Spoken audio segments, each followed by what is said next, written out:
प्यारे बच्चों, बहुत बहुत स्वागत आप सबों का इस हमारे YouTube चैनल में।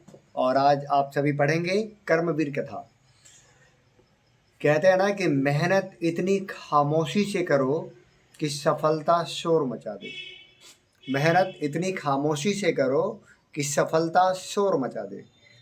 आज इसी से संबंधित आप पढ़ेंगे चैप्टर 8 पेज नंबर 58 और चैप्टर का नाम है कर्मवीर कथा। तो आइए जानते हैं इस कर्मवीर कथा पाठ में।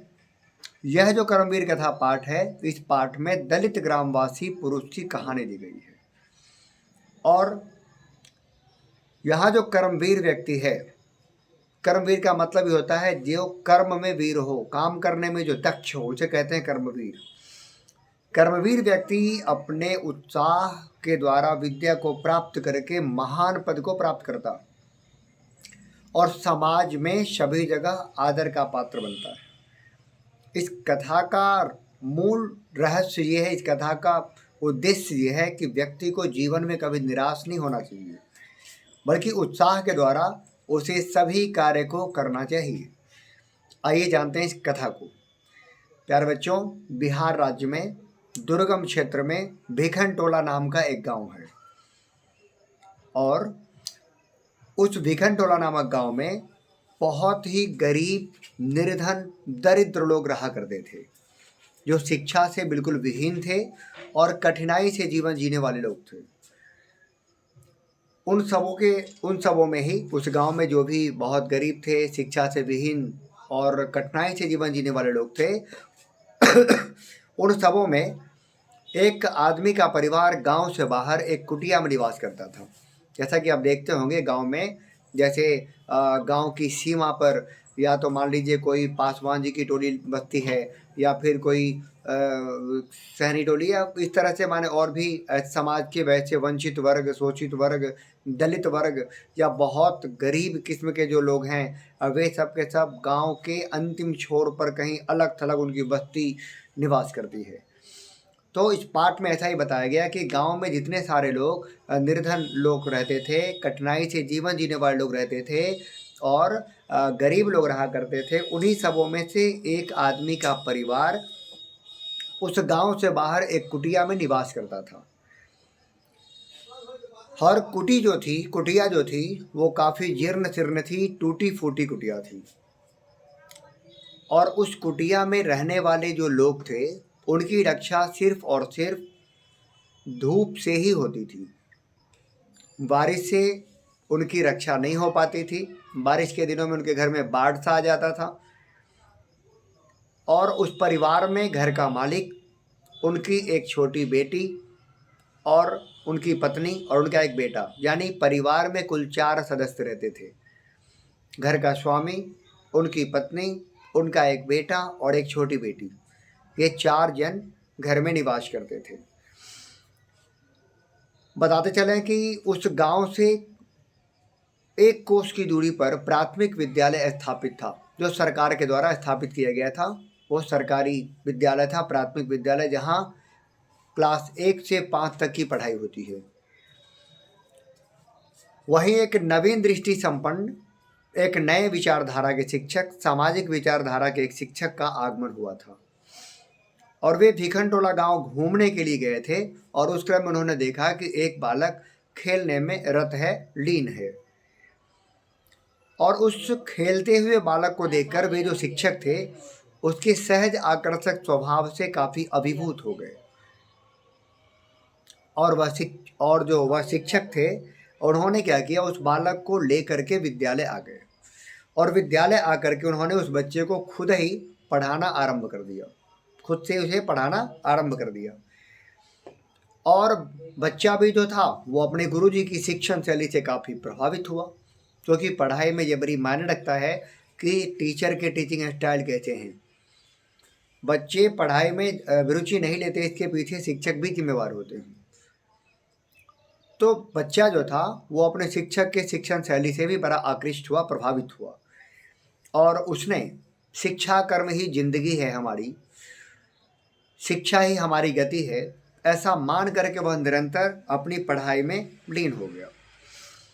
एवं प्रकार से वह धीरे धीरे हाई स्कूल की परीक्षाओं में भी उत्तीर्ण होता हुआ अपने प्रत्येक कक्षाओं में प्रथम श्रेणी से उत्तीर्ण होता हुआ और वो हाई स्कूल की कक्षा भी संपन्न किया। इसके साथ साथ उसने अपने शिक्षक के अध्यापन और खुद के स्वाध्याय से वह लगातार सभी कक्षाओं में प्रथम स्थान प्राप्त करता रहा। कहते हैं छात्राणाम अध्ययनम तपः, छात्रों का अध्ययन ही उसकी तपस्या है। Self study is best study, सबसे उत्तम पढ़ाई मानी जाती है सेल्फ स्टडी, स्वाध्याय। जब आप स्वयं पढ़ते हैं, खुद से पढ़ते हैं। प्यारे बच्चों, कोचिंग जाना और विद्यालय जाना, ये पढ़ाई ऐसा ना समझे कि आप स्कूल जा रहे हैं, कोचिंग जा रहे हैं तो वहाँ आप जाने मात्र से पढ़ लेंगे, तो नहीं। कोचिंग और विद्यालय पढ़ाई का एक माहौल क्रिएट करता है। पढ़ना तो आपको खुद होता है और पढ़ना घर पे होता है, जिसे स्वाध्याय कहते हैं। विद्यालय में ये बताया जाता है कि कैसे पढ़ें, कोचिंग में ये बताया जाता है कैसे पढ़ें, मैथमेटिक्स कैसे बनाएं, संस्कृत कैसे पढ़ें। इसका ये मतलब नहीं है कि आप विद्यालय में जाने मात्र से पढ़ लेंगे, कोचिंग जाने मात्र से आप पढ़ लेंगे, नहीं। पढ़ना खुद होगा। इसलिए किसी ने कहा है कि पढ़ते सब हैं लेकिन पढ़ते कोई कोई हैं। एवं प्रकार से आगे बढ़ते हैं तो दिया है क्या कि वह जो बालक था वो अपने गुरुजी के शिक्षण शैली से बड़ा प्रभावित हुआ और शिक्षा कर्म ही हमारी जिंदगी है, ऐसा मानते हुए निरंतर पढ़ाई में वो लीन रहा। छात्राणाम अध्ययनम तपः, छात्रों का अध्ययन ही उसकी तपस्या है। ऐसा मान करके वो लगातार अपने गुरुजी के अध्यापन शैली से और खुद के स्वाध्याय से और साथ साथ लगातार वो अपने गुरुजी से सुना करता था, गुरुजी के उपदेश का पालन किया करता था और गुरुजी के उपदेश का पालन का ये असर हुआ क्योंकि यह जो बालक था बड़ा गुरु प्रिय था। और जो भी बच्चे गुरुजन का प्रिय होते हैं वे काफ़ी ज़्यादा मेधा शक्ति संपन्न होते हैं, बड़े तेज तर्रार होते हैं, बहुत बुद्धिमान होते हैं।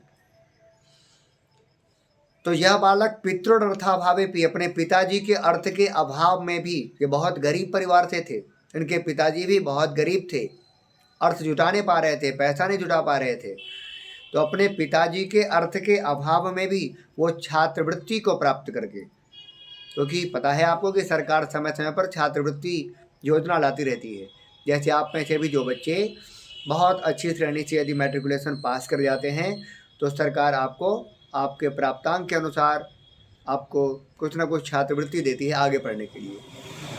अब तो देखिए ग्रेजुएशन में जो बच्चे पास कर जाते हैं, जो भी बालिकाएं, उन सबों को सरकार पूरे 50,000 रुपये देती है हायर एजुकेशन के लिए। तो प्यारे बच्चों, उसी प्रकार से क्या हुआ कि उन दिनों कर्मवीर जो थे, अब कौन थे कर्मवीर ये अभी तक खुलासा नहीं हुआ है, लास्ट में आप जानेंगे कि कर्मवीर थे कौन।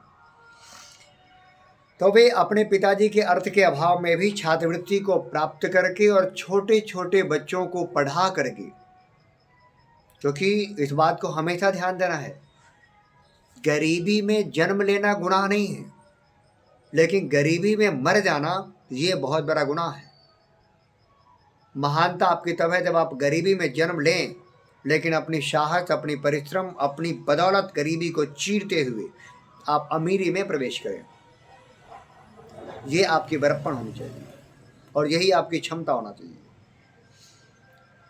तो कहते हैं कि एवं प्रकार से वो छोटे छोटे बच्चों को पढ़ा करके और छात्रवृत्ति प्राप्त करके वो महाविद्यालय में प्रवेश लिए, महाविद्यालय में प्रवेश लिए।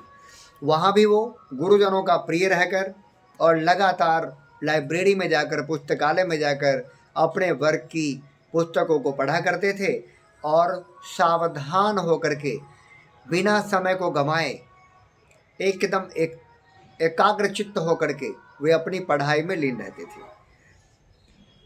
महाविद्यालय के पुस्तकालय में उन्होंने बहुत सारे विषयों को आत्मसात किया। वहीं स्नातक की परीक्षा में से, आप ग्रेजुएशन कहते हैं भी, स्नातक की परीक्षा में उन्होंने पूरे विश्वविद्यालय में प्रथम स्थान प्राप्त करके अपने महाविद्यालय की ख्याति को उन्होंने बढ़ा दिया। सभी जगह राम प्रवेश राम यही शब्द सुना जाने लगा। तो आपको पता होना चाहिए कि राम प्रवेश राम ही वो कर्मवीर हैं जिनकी चर्चा हम लोग इतने दिनों से कर रहे थे। इतनी देर से हम लोग जो चर्चा कर रहे थे जिस कर्मवीर के बारे में, उस कर्मवीर का नाम क्या है? राम प्रवेश राम। ध्यान रहे यह नाम, राम प्रवेश राम, क्योंकि परीक्षा में पूछता है कर्मवीर कौन है? राम प्रवेश राम। कर्मवीर किसे कहा गया है? राम प्रवेश राम। तो प्यारे बच्चों, और उन्होंने स्नातक की परीक्षा में विश्वविद्यालय में प्रथम स्थान प्राप्त करके अपने महाविद्यालय की ख्याति को उन्होंने बढ़ा दिया। सभी जगह राम प्रवेश राम यही शब्द गूंजने लगा, पूरे विश्वविद्यालय के परिसर में गूंजने लगा, कॉलेज में गूंजने लगा इनका नाम। और फिर कहते हैं कि इनके पिताजी इनकी विद्याजन्य प्रतिष्ठा को नहीं जानते थे, और ऐसा चमत्कार हुआ कि कुछ ही वर्ष बाद उन्होंने केंद्रीय लोक सेवा की परीक्षा में भी, जो केंद्रीय लोक सेवा आयोग की परीक्षा थी, उस केंद्रीय लोक सेवा आयोग की परीक्षा में भी तो उन्होंने स्वाध्याय के दम पर और अपने व्यापक विषय ज्ञान के दम पर, यानी डीपली नॉलेज के बल पर उन्होंने उन्नत स्थान को प्राप्त किया, बहुत शीर्षस्थ स्थान को उन्होंने प्राप्त किया। साक्षात्कार में जब इनकी इंटरव्यू ली गई तो इंटरव्यूअर कमेटी के जो मेंबर्स थे वो इनके व्यापक विषय ज्ञान और वहाँ पर इनके द्वारा जो स्थापित किया गया था पारिवारिक माहौल, उसके कारण और इनके मेहनत की वजह से सारे इंटरव्यूअर कमेटी के जो लोग थे, साक्षात्कार लेने वाले जो लोग थे, वे बड़े खुश हुए थे। आज भी राम प्रवेश राम जी की प्रतिष्ठा अपने राज्य में ही नहीं बल्कि केंद्र प्रशासन में भी है, यानी केवल वो बिहार में नहीं बल्कि दिल्ली में भी वो काफ़ी लोकप्रिय हैं। और आज भी संकट काल में उनका निर्णय जो है वह सबों को अच्छा लगता है। निश्चय ही यह कर्मवीर अपनी बाधाओं को पार करते हुए प्रशासन में और केंद्र में लोकप्रिय हुआ। सच ही कहा गया है प्यारे बच्चों, उद्योगिनम पुरुष सिंहम उपैति लक्ष्मी। परिश्रमी व्यक्ति को ही लक्ष्मी वर्ण करती है। किसी ने कहा था परिश्रम सफलता की कुंजी है। इसी के साथ आज का यह पाठ पूरी तरह संपन्न हुआ। बहुत बहुत धन्यवाद। तो दोस्तों, मैं अभिषेक सर से ऑफलाइन कोचिंग पढ़ता हूं और मैं इनसे बहुत अच्छे तरीके से संस्कृत पढ़ता हूं और ये बहुत अच्छे तरीके से पढ़ाते हैं। अभी जो पढ़ाए है वो आपको कैसा लगा आप हमें कमेंट पर बताना। मैंने तो इस कहानी को एंजॉय भी किया, समझा भी और कुछ सीखा भी। और आप अपने सारे दोस्तों के साथ इस वीडियो को शेयर करना और हमारे सर के चैनल को सब्सक्राइब करना और वीडियो को लाइक करना। धन्यवाद।